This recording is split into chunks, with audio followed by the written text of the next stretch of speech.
Hello friends, అందరికీ నమస్కారం. Welcome back to Akhila ఎడ్జే న్యూస్. ఆంధ్రప్రదేశ్ ప్రభుత్వం కరెంటు బిల్లుల గురించి అయితే ప్రజలకు భారీ గుడ్ న్యూస్ని అయితే తీసుకురావడం జరిగింది. త్వరలో రాష్ట్రంలో కరెంటు ఛార్జీలు మరింత తగ్గిస్తామని ఈ విషయాన్ని రాష్ట్ర విద్యుత్ శాఖ మంత్రి గారైతే చెప్పడం జరిగింది. ఇప్పటికే మన ఆంధ్రప్రదేశ్లో కూటమి ప్రభుత్వం అధికారానికి వచ్చిన వెంటనే చాలా పథకాలు అయితే అమలు చేయడం జరిగింది. అందులో భాగంగానే కరెంటు బిల్లులను అయితే చాలా వరకు అయితే తగ్గిస్తూ వస్తూ ఉన్నారు. ప్రభుత్వం అధికారంలోకి వచ్చాక విద్యుత్ ఛార్జీలకు కొంతమేర తగ్గించారు. విడతల వారీగా తగ్గింపు అమలు చేయాలని నిర్ణయం తీసుకుంది. దీంతో విడతల వారీగా కరెంటు ఛార్జీలు తగ్గించి ప్రజలపై భారం పడకోకుండా చేయాలని ప్రభుత్వం భావిస్తుంది. ఇందులో భాగంగా తొలి విడతల యూనిట్పై 13 పైసలు ఇప్పటికే తగ్గించి గృహ వినియోగదారులకైతే ఊరటనివ్వడం జరిగింది. త్వరలో మరి విడత తగ్గింపును అమలు చేస్తున్నట్లు మన విద్యుత్ శాఖ మంత్రి గారైతే ప్రకటించడం జరిగింది. ఎంత కరెంటు బిల్లు తగ్గిస్తారు, గృహాలకు ఎంత తగ్గుతుంది, ఏమేమి చేసుకుంటే కరెంటు బిల్లులు తగ్గుతాయి అనే విషయాన్ని పూర్తిగా చెప్తాను. అంతకంటే ముందు దయచేసి అఖిల ఎడ్జే న్యూస్ ఛానల్ని లైక్ చేయండి, షేర్ చేయండి, కామెంట్ చేయండి. అలాగే మరిన్ని మంచి మంచి వీడియోస్ కోసం నా ఛానల్ని సబ్స్క్రైబ్ చేసుకోండి. అప్పుడే నేను చేసే ప్రతి వీడియో మీ వరకు చేరడం జరుగుతుంది. ఇప్పుడైతే పూర్తి విషయాన్ని అయితే తెలుసుకుందాం. ఆంధ్రప్రదేశ్ కూటమి ప్రభుత్వం అధికారంలోకి వచ్చిన వెంటనే ప్రజలకు ఎంత మేలు జరిగే పనులని మొదలుపెట్టి చేస్తూ వస్తుంది. అందులో భాగంగానే కరెంటు బిల్లులను తగ్గించే దిశలో అయితే ఆంధ్రప్రదేశ్ ప్రభుత్వం అయితే కృషి చేయడం జరుగుతుంది.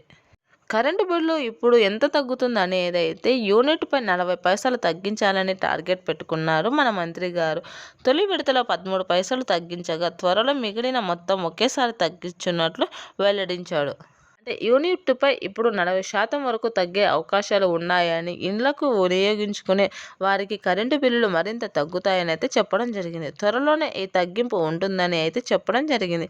తమ ప్రభుత్వం అధికారంలోకి వచ్చాక ఒక్క రూపాయి కూడా కరెంటు ఛార్జీలను పెంచలేదని, ఇంకా తగ్గించేందుకే ప్రయత్నం చేస్తున్నారని అయితే చెప్పడం జరుగుతుంది. 2 ఆఫ్ ఛార్జీల నుంచి ట్రూ డౌన్ ఛార్జీలను అమలు చేస్తున్నట్లు క్లారిటీ ఇచ్చారు. ప్రజలపై పడే భారాన్ని ప్రభుత్వమే భరిస్తుందని, తాము అధికారంలో ఉండే ఈ 5 ఏళ్ల పాటు ఏపీలో కరెంటు ఛార్జీలు పెంపు ఉండదని హామీ ఇచ్చారు. గత ఎన్నికలకు ముందు తాము అధికారంలోకి వస్తే విద్యుత్ ఛార్జీలు తగ్గిస్తామని హామీ ఇచ్చారని, ఆ హామీలను ఇప్పుడు అమలు చేస్తున్నామని అయితే పేర్కొనడం జరుగుతుంది. అలాగే కరెంటు ఉత్పత్తిని పెంచేందుకు, రాష్ట్రంలో విద్యుత్ ఉత్పత్తిని పెంచేందుకు కొత్త ప్రాజెక్టులను చేపడుతున్నామని చెప్పడం జరుగుతుంది. అలాగే కొత్త సబ్ స్టేషన్ల నిర్మాణం చేపడుతున్నట్టు మంత్రి గారైతే చెప్పడం జరిగింది. ఇక రాష్ట్రంలో సరికొత్తగా 75,000 కొత్త వ్యవసాయ కనెక్షన్లను చేస్తామని అయితే చెప్పడం జరిగింది. అలాగే కొత్తగా 200 సబ్ స్టేషన్లను ఏర్పాటు చేస్తామని అయితే చెప్పడం జరిగింది. ఇది అలాగుండగా తూర్పుగోదావరి జిల్లా మండంపేట పట్టణం టేకి గ్రామాలకు నిర్మాణమైన 2 పూర్తి సబ్స్టేషన్లు మంత్రి గారైతే ప్రారంభించడం జరిగింది. వచ్చే మార్చి నెలలో అయితే కరెంటు బిల్లులను తగ్గిస్తామని, అలాగే ఉత్పత్తులను పెంచి వ్యవసాయ రంగానికి అలాగే ఇంటికి సరిపోయే కరెంటును అందుబాటులోకి తెస్తామని మంత్రి గారైతే క్లారిటీ ఇవ్వడం జరిగింది. అయితే దీనికి ఎటువంటి అప్లికేషన్లు చేసుకోవాల్సిన అవసరం లేదని, డైరెక్ట్గా గవర్నమెంటే తమ యొక్క ఛార్జీలను యూనిట్లపై తగ్గిస్తుందని అయితే చెప్పుకొస్తుంది మన ఆంధ్రప్రదేశ్ ప్రభుత్వం. మార్చి నెలలో కరెంటు బిల్లు కోసం ఎదురు చూడాల్సి ఉంటుంది. Thanks for watching this video.